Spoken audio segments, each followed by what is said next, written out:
It was about 3 o'clock in the morning when I woke up with a spinning head. Through an adrenaline rush, my brain forced me for a mere 2 minutes to instantly connect all the dots that had been lingering in the back of my head. "It is good," or "it is enough," have allegedly been Immanuel Kant's last words. In German, it means the same. This was 1804. Shortly after his death, the world's population reached the 1 billion mark and continued to grow exponentially. I learned as a kid that I should save my money and bring it to the bank, which would generate interest and magically multiply my savings. But while I saved my money for a better tomorrow, I have to recognize today that my government already spent the capital of the day after tomorrow.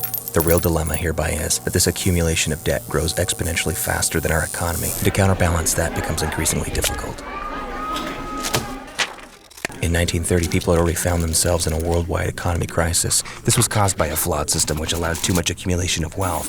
Back then, citizens of a small town in Austria simply created their own currency, which had an expiration date, and therefore always stayed in circulation, at least until a threat of sending armed military forces occurred, which stopped the small town from printing their own money. Due to the economic standstill during this Great Depression, harvesting wheat ironically cost more money than you were to get by selling it. That's partially the reason why we got rid of the gold standard back then, but going into that would actually go too far now. World War II ended the Depression, brought an economic boom, and caused our present leaders to grow up with a steady more. Therefore, it became our highest principle to find creative ways of generating this unlimited magical more on a planet with limited resources. In 2013, the first artificial burger was created in the lab. It took 3 months to grow and cost $500,000.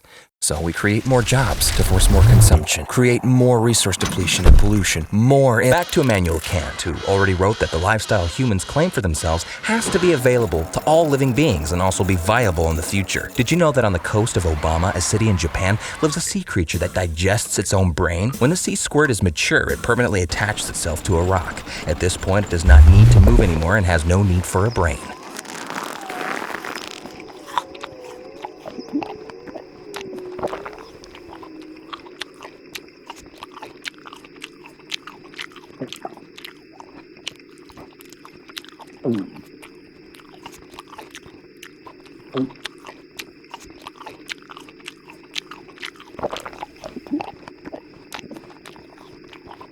Oh.